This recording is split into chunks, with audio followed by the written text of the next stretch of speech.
अंजली दमानी यांनी आयजी जालिंदर सुपेकर यांच्याबाबतची audio clip ऐकून गौप्यस्फोट केलाय।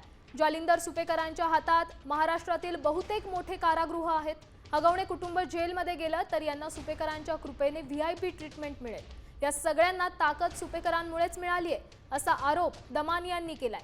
यामुळे तपास पूर्ण होईपर्यंत सुपेकरांना पदावरून दूर ठेवण्याची मागणी दमानी यांनी केली। नाही त्याच्यात माझं नाव कशाला टाकता तुम्ही कारण नसताना? तुमचं नावाचं माझा काही संबंध आहे त्याच्यात? ऐका ना, मी साहेबांना बोललो नाही अजून काय, म्हणजे फक्त सांगितलं असा फोन आला होता म्हणून साहेबांनी मला 5 मिनिट थांबायला सांगितले।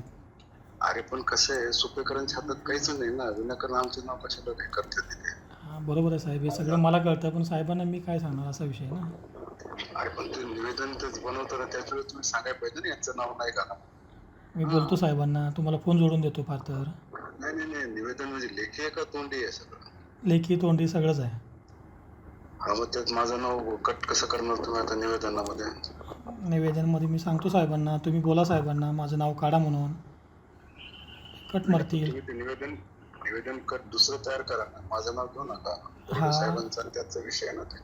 बरोबर आहे, पण मी त्यांना बोलतो साहेबांना। माझं नाव घेऊ नका, माझं पण नसतं त्याच्यात। तुम्हाला पण आम्हाला काय फायदा होईल साहेब सांगा?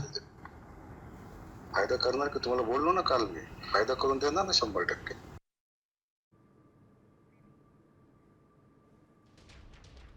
जे आत्ताच्या घटकेला सगळी कारागृह महाराष्ट्रातली जी बहुतेक मोठी कारागृह आहेत ती यांच्या हातात आहे। आणि काही काळानंतर आता मला वाटतं हे हगवणे कुटुंब सुद्धा जर जेलमध्ये गेलं, ते सुद्धा यांच्या सुपेकरांच्या मदतीने त्यांना सुद्धा सगळी व्हीआयपी ट्रीटमेंट दिली जाईल।